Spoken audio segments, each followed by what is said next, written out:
दोस्ती एक ऐसी चीज़ है जिसे हम सारी ज़िंदगी कभी चीज़ों में ढूंढ रहे होते हैं और कभी इंसानों में, और कभी कभी जो होता है ना हम अपनी कामयाबी में जो होता है ना उसको ढूंढ रहे होते हैं। और बहुत दफ़ा तो ऐसा भी होता है हमें वो खुशी मिल भी जाती है और हम चाह रहे होते हैं कि वो जो हमें मिल गई है ना, लेकिन उसका जो टाइम पीरियड होता है ना वो भी बहुत टेम्परेरी होता है।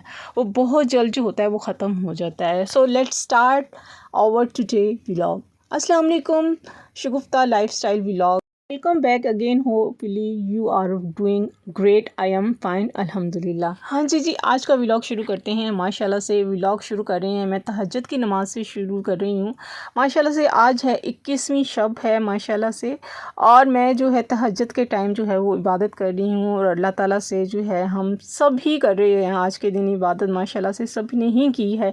अल्लाह ताला जो है आज के दिन की जो है हमारी इबादत जो हैं, जो तहज्जुद की हैं, जो हमारी ताक रातों की है, लैलतुल क़द्र की रातों की है, जितनी भी अल्लाह ताला हमारी जो दुआएं हैं, हजात हैं, जायज़ हजात हैं, और जो हमारी ख्वाहिशात हैं, अल्लाह ताला हमारे गुनाहों को और हमारी जो है सेहत तंदुरुस्ती को अल्लाह ताला सब दुआओं को जो है कबूल व मंजूर फरमाए। आमीन सुम्मा आमीन। तो जी, ये व्लॉग जो है वो शुरू किया है मैंने सहरी से। तहज्जुद के बाद सहरी का टाइम हो गया था, ज़ाहिर सी बात है इतनी देर में पढ़ती रही, और उसके बाद फिर मैंने कुरान शरीफ पढ़ा, फिर उसके बाद सहरी का टाइम हो गया था।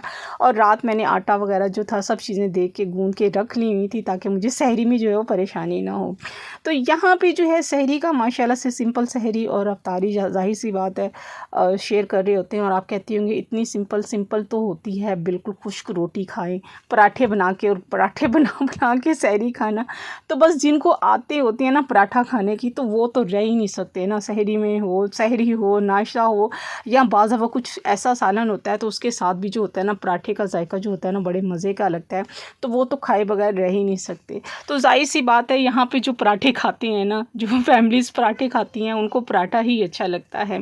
और मैंने तो अब कुछ खाना बंद कर दिया है, कम कर दिया है, वरना मैं भी जो है पराठा बहुत शौक़ से खाती हूँ, मुझे भी बहुत पसंद है। खैर यहाँ पे हो रही है सहरी की जो है माशाल्लाह से तैयारी हो रही है। पराठों का जो है पेड़े बना के मैं रख रही हूँ, जब तक ये जो है नरम हो जाएंगे उतनी देर में जो है मैं अपने छोटे छोटे काम साथ साथ किचन के भी समेटती रहूँगी और साथ साथ तैयारी भी करती रहूँगी सहरी की। होता तो टाइम थोड़ा है, मगर जल्दी जल्दी से ये काम करना होता है, और अकेला बंदा करना, क्योंकि बच्चों को यहाँ पे ना उठाना सहरी में बहुत मुश्किल होता है। ज़ाहिर सी बात है बच्चे अभी सोए भी होते हैं, फिर स्कूल से थके हुए होते हैं, टाइम जो होता है उनके पास इतना नहीं होता, नींद भी पूरी नहीं होती है, जिसकी वजह से उनको सहरी में उठाना जो होता है ना वो मसला हो जाता है। उठ तो जाते हैं मगर टाइम थोड़ा होता है, तो इसलिए बार-बार जाना, रूम में जाना और बच्चों को उठाना, तो वो ज़रा जो होता है ना थोड़ा-सा मुश्किल लगता है। तो उतनी देर में मैं कोशिश करती जितनी देर में मैंने उन पे मेहनत करनी है, क्यों ना मैं काम करके कामों को ख़त्म कर दूँ। एनीवे यहाँ पे सहरी की जो है वो तैयारी हो रही है माशाल्लाह से, सहरी का जो है काम चल रहा है साथ-साथ। साथ-साथ मैंने चाय भी बना ली थी, पराठे भी बना लिए थे, और सिंपल सी रूटीन जो आप लोगों से जो है वो शेयर करते हैं। ज़ाहिर-सी बात है सिंपल सबकी ऑलमोस्ट जो है वो ज़्यादातर सिंपल ही होती है सहरी भी। इफ्तारी में ये होता है कि थोड़े से लवाज़मात होते हैं जो थोड़े बहुत, जो जैसे पकौड़े, ज़ाहिर सी बात है ये इफ्तारी का तो मेन जो है ना वो इन हमारी रेसिपी है जो हम लोग इस्तेमाल करते हैं। ये किस घर में जो है पकौड़े, समोसे, रोल और ये चटपटी चीज़ें, दही बड़े वगैरह, ये चीज़ें किस घर में नहीं बनती? मेरे ख्याल से सब पाकिस्तानी घरों में बनती है। मेरे ख्याल से सभी खाते हैं शौक़ से ये। रोज़े तो हम पे फ़र्ज़ ही हैं, मगर ये है कि हमने जो है ना साथ-साथ इफ्तारी में जो है ना हमने पकौड़ों को भी ना अपने ऊपर जो है वो फ़र्ज़ कर लिया हुआ है कि वो भी हमने बनाने ही बनाने, जो मर्ज़ी हो जाए खाने ही खाने।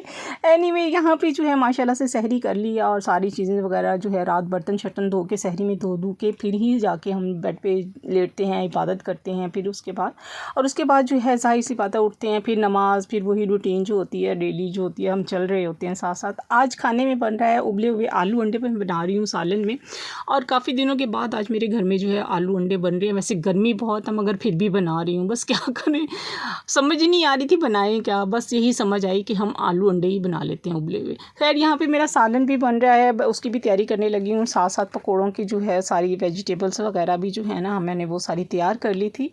यहाँ पे इफ्तारी की तैयारी भी चल रही है माशाल्लाह से, आप देखते रहिएगा। और हाँ जी, अगर चैनल पे नए आए हैं तो वीडियो अच्छी लगे तो ज़रूर लाइक कीजिएगा, चैनल पे नए हैं तो चैनल को मेरे सब्सक्राइब कीजिएगा, शेयर कीजिएगा, और एक प्यारा सा कमेंट्स करके हौसला अफजाई ज़रूर दीजिएगा। हाँ जी जी, हम चलते हैं अपनी टॉपिक की तरफ कि happiness is not something readymade, it comes from your own action. ज़िंदगी में जो होता है ना, सब इंसान खुश रहना चाहते हैं, लेकिन कुछ ख़वातीन ऐसी होती हैं जो खुश नहीं रह सकती। उसका जो होता है ना रीज़न क्या होता है, उसका रीज़न ये होता है कि कुछ बातें और कुछ मामलात हमारी ज़िंदगी में जो होते हैं ना, वो ऐसे होते हैं जिनकी वजह से हम खुश नहीं रह पाते। तो अगर आप खुश रहना चाहते हैं ना, तो आपको उन लोगों को जो है ना, उन बातों को ना इग्नोर करना शुरू कर दें जिससे आपको तकलीफ़ हो रही है, दुःख मिले हैं। तो आपको डेफ़िनेटली अगर आप उन लोगों को इग्नोर करना शुरू कर देंगे ना, उन बातों को इग्नोर करना शुरू कर देंगे ना, तो यकीनन आप जो हैं वो खुश रह सकते हैं। तो आज का व्लॉग मैं आप लोगों से ऐसी बातें शेयर करूँगी जिसमें जो है अपने ऊपर जो है ना हम इम्प्लीमेंट अगर कर लेना ऐसी बातों को, तो आपके अंदर एक ऐसा पॉज़िटिव चेंज आएगा ना जिससे आप खुश और मुतमईन रहेंगे। बस आपने कुछ बातों को जो है ना, कुछ लोगों को नज़रअंदाज़ करना है, फिर आप देखिएगा कि अपनी ज़िंदगी में जो है ना, हम किस तरह से खुश रह सकते हैं। हम क्यों नहीं खुश रह सकते? भई हमारा भी हक़ है खुश रहने का। हम क्यों लोगों की बातों को लेके अपने आप में जो है वो उसको अपने ज़हन को परेशान करें, अपने आप को दुखी करें। और ये होता है कि लोग खुद तो खुश रहते हैं मगर दूसरों को खुश नहीं देख सकते हैं। उनको इग्नोर कैसे करना है, बहुत सी छोटी-छोटी ऐसी बातें होती हैं जिन बातों से जो है हम उनको इग्नोर करके अपनी खुशी को जो है ना वो ज़रूर हासिल कर सकते हैं। Ignore the people who do not feel your happiness. इस दुनिया का सबसे बड़ा मसला पता है क्या है कि कोई जो होता है ना वो किसी को खुश नहीं देख सकता, और उसकी सबसे बड़ी परेशानी दूसरे लोगों की ये होती है कि ये खुश क्यों है। अगर कोई खुश है तो वो खुश क्यों है, अगर वो सुकून भरी ज़िंदगी गुजार रहा है तो वो क्यों गुजार रहा है। मतलब ज़्यादातर लोग जो है ना, उनकी सोच यही होती है कि कोई परेशान है या नाचार है या वो रो रहा है तो वहाँ से चुपचाप जो होते हैं ना वो निकल लेते हैं। और अगर कोई खुश है तो उनको इस चीज़ की भी परेशानी होने लगती है कि वो उनको ऐसी उलझन होती है कि आखिर ये खुशी भी क्यों है। मतलब किसी को जो होती है ना, वो किसी की खुशी जो होती है ना हज़म नहीं होती है। और कुछ लोग जो होते हैं ना वो ऐसे भी होते हैं कि हमारी खुशियों को खाने के लिए जो होते हैं ना वो सोच रहे होते हैं कि इनकी खुशियों को हम कैसे खाएं। हमें देख कर जो होता है वो खुश नहीं रह सकते, और वो हाई लगाने के लिए जो होते हैं ना वो इसी ताक में होते हैं कि इनकी खुशी पे जो है ना वो हाई लगाएं। वो किस तरह लगाएं, हमारी किसी ब्लेसिंग पे या हमारी किसी सहूलत को देख कर ये माशाल्लाह नहीं बल्कि हाय का लफ्ज़ जो होता है ना इस्तेमाल किया जाता है। हाय फ़लाँ ने ये कर लिया है, फ़लाँ ने ये कर लिया है, या फ़लाँ ने वो कर लिया है, वगैरह वगैरह। या फ़लाँ ने ये चीज़ ले ली है, फ़लाँ ने फ़लाँ चीज़ ले ली है, या उसके बच्चे बहुत अच्छे हैं, या उसके बच्चे फ़लाँ हैं। तो दूसरों की जो खुशी होती है ना उसको हाय की ज़द में लेने के लिए ना भरपूर उनकी कोशिश होती है कि उसकी जो हाय है ना लगाने वाले लोग, बहुत सारे लोग होते हैं जो ऐसी सोसाइटी में होते हैं। ज़्यादातर मैंने यही देखा है कि हाय जो होती है ना वो लोग जो होते हैं ना इसी ताक में होते हैं कि इसको हाय कैसे कहना है। हाय का मतलब वो हाय वाला हाय नहीं है, उसको नज़र कैसे लगानी है। तो बहुत सारे लोग होते हैं हमारी सोसाइटी में, ये नहीं हमारे इर्द-गिर्द ही देख लें कि बहुत सारे ऐसे लोग हैं जो इसी ताक में होते हैं कि हाय अच्छा ये हो गया, अच्छा वो हो गया। ये कह के जो होते हैं ना दूसरे की खुशियों को जो होते हैं ना वो नज़र लगा देते हैं। ज़्यादातर ऐसा होता है कि लोग जो होते हैं ना दूसरों को बढ़ता हुआ नहीं देख सकते। अगर वो थोड़ा-सा आगे बढ़ भी जाते हैं ना, तो उसमें हाय लगा के ना उसकी खुशियों को जो होना है, उसके सुकून को जो है ना तबाह बर्बाद कर देते हैं। तो खुश रहने के लिए इस तरह के लोगों से जो है ना आप लोगों ने इग्नोर करना है, और ऐसे लोगों को जो है ना मुँह पर कुछ कहने की ज़रूरत नहीं है, बल्कि बातों और उनके अंदाज़ से ही हम लोगों को पता चल जाता है कि आपको जो है ना उनका ये जो सहूलत मुयस्सर है या जो भी चीज़ें हमें मुयस्सर हैं हमारी खुशियों के लिए, उस पे जो होते हैं ना वो हसद रखते हैं, उससे हसद करते हैं। आपको जो है ना वो नज़र लगाने की कोशिश करते हैं, और इस तरह आपका एनर्जी लेवल जो होता है ना वो डाउन हो जाता है। क्योंकि उनका ये जो रवैया होता है ना देखकर आप जो है ना उनसे अपनी जो है ना आपकी जो अपनी खुशी होती है उसको या कामयाबी होती है, कोई भी चीज़ आप अगर उनसे शेयर करते हैं ना तो ज़ाहिर करते हैं, क्योंकि आपको इस बात का अंदाज़ा होता है कि आप अपनी कोई खुशी या कोई नई चीज़ बताती हैं ना तो ये हाय कहेगा। तो बेहतर है कि ऐसे लोगों को जो जितना हम इग्नोर करेंगे ना अपनी लाइफ में उतनी ही खुशियाँ हम जो है ना हम हासिल कर सकेंगे। तो ज़्यादा अच्छा नहीं है कि ऐसे लोगों को पे हम तवज्जो ना दें, उसकी तरफ देखें ना, और अपनी खुशियों पे अपने ऊपर टाइम लगाएं। जो दूसरों पे टाइम लगाना है वही टाइम हम अपनों पर लगाएं, अपने ऊपर लगाएं, ताकि हम अपने आप को खुश रख सकें। ना कि दूसरों को जो है वो इसी इसमें ताक में रहें कि वो देखें हमें, और बस उन्हीं के देखने में भी हम अपना टाइम भी वेस्ट करें और वो अपना टाइम भी वेस्ट करें। कई दफ़ा हमारे ज़हन में भी जो होती है ना नेगेटिव सोच आ रही होती है कि मैं खुश नहीं रह सकती, मैं हँसती हूँ, बोलती हूँ लेकिन खुश नहीं रह सकती। मुझे हमेशा कोई ना कोई मसला, कोई ना कोई जो होती है परेशानी घेर लेती है जिसकी वज़ह से खुश नहीं रह सकती।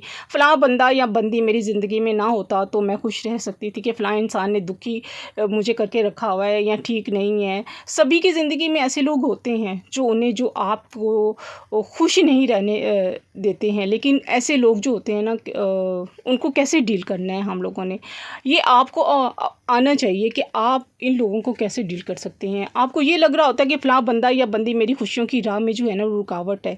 उसने मेरी ज़िंदगी ख़राब कर दी है या कर रखी है या खुश नहीं रहने देते। यही इंसान से परेशान और दुखी जो है ना वो मुझे कर देता है या कर देती है। तो इसका मतलब ये है कि सीधा-सीधी बात ये है कि आपने अपनी ज़िंदगी का जो रिमोट है ना वो दूसरों के हाथों में दिया हुआ है। आपने अपनी लाइफ़ की चाबी आपने अपने पास नहीं रखी हुई है, आपने जो है ना किसी और के हाथ में थमा दी है। उसकी चाबी जो है ना वो जैसे ही घूमती है आप हँसने लगते हैं, उसने चाबी जैसे ही घुमाई आप परेशान भी हो जाते हैं, दुखी भी हो जाते हैं, उदास भी हो जाते हैं। यानी वो इंसान आपको जैसे चाहे इस्तेमाल कर रहा है, वो जैसे चाहे आपको खुश कर रहा है और जैसे चाहे आपको नाखुश कर देता है। तो ये कोई बात नहीं है कि आप दूसरों के कंट्रोल में हैं। जो लोग आपको दुखी या परेशान करते हैं ना या नाखुश करते हैं, उनके लिए जो है ना एक बात ज़रूर है कि आप लगे रहो, करते रहो। मतलब आपने उनको शो ही नहीं करना है कि उनकी हरकतों से आपको किसी चीज़ का कोई दुःख नहीं होता, कोई तकलीफ़ नहीं होती है। ये ज़ाहिर करना है, तुम्हारी हरकतों से या तुम्हारी बातों से कोई फ़र्क नहीं पड़ता है। तुम लगे रहो, तुम मुझे दुखी रखे रखो। आपने इग्नोर करना है, अपनी खुशियों की चाबी अपने हाथ में रखनी है। आपको पता है लोगों को कब फ़र्क पड़ता है? लोगों को तब फ़र्क पड़ता है जब आपको कोई फ़र्क नहीं पड़ता। जैसे हमारी पलकें जो होती हैं ना वो गीली होती हैं ना तो हमें आईना भी जो होता है वो धुंधला नज़र आता है। अपनी सोच को बदलें, अपनी नेगेटिव सोच को अपने ज़हन में ना आने दें। ये सोचें कि खुश हम रह सकते हैं, क्यों नहीं रह सकते हैं? ऐसे लोगों की वजह से अपने आप को परेशान मत करें। तो आज का व्लॉग यहीं पे मैं एंड करती हूँ। बातें बहुत सारी हैं, रह गई हैं, मगर फिर इंशाल्लाह फिर कभी कंटिन्यू करेंगे। तो मिलते हैं नेक्स्ट व्लॉग में। अल्लाह हाफ़िज़, बाय बाय, टाटा।